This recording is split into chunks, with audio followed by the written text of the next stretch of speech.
بسم اللہ الرحمن الرحیم۔ اسلامک ٹیکنیکل چینل میں خوش آمدید۔ دوزخ کا حال حضرت جبریل علیہ السلام سناتے سناتے رونے لگا۔ روایت ہے کہ حضرت محمد صلی اللہ علیہ وآلہ وسلم نے حضرت جبریل علیہ السلام سے فرمایا کہ دوزخ کا کچھ حال سناؤ۔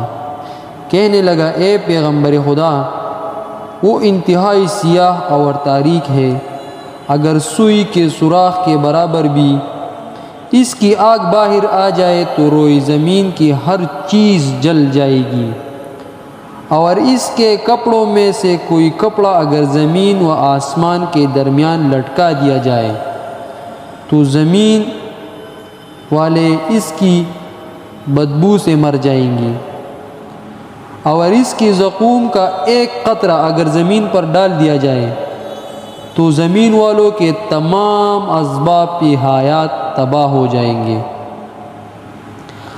اور ان فرشتوں میں سے جن کا ذکر قرآن پاک میں آیا ہے، اگر کوئی ایک فرشتہ زمین پر نمودار ہو جائے تو سب اہل ایمان اس کی ہیبت سے مر جائیں گے، اور اس کی زنجیروں کا ایک حلقہ اگر زمین پر گرا دیا جائے تو وہ اسے نیچے تک دنستا چلا جائے گا اور کہیں نہیں روک پائے گا۔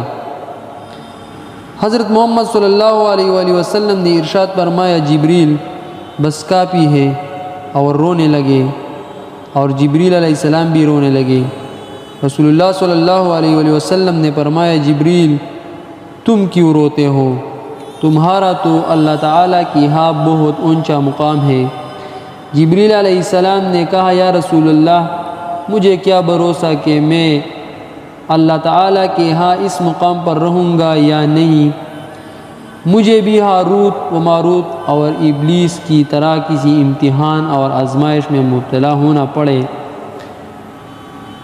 جب جبریل علیہ السلام جیسے مقربین بارگاہ خداوندی میں روتے ہیں تو ایک گناہگار آدمی کو تو بہت ہی رونا چاہیے۔ وآخر دعوانا الحمد للہ رب العالمین۔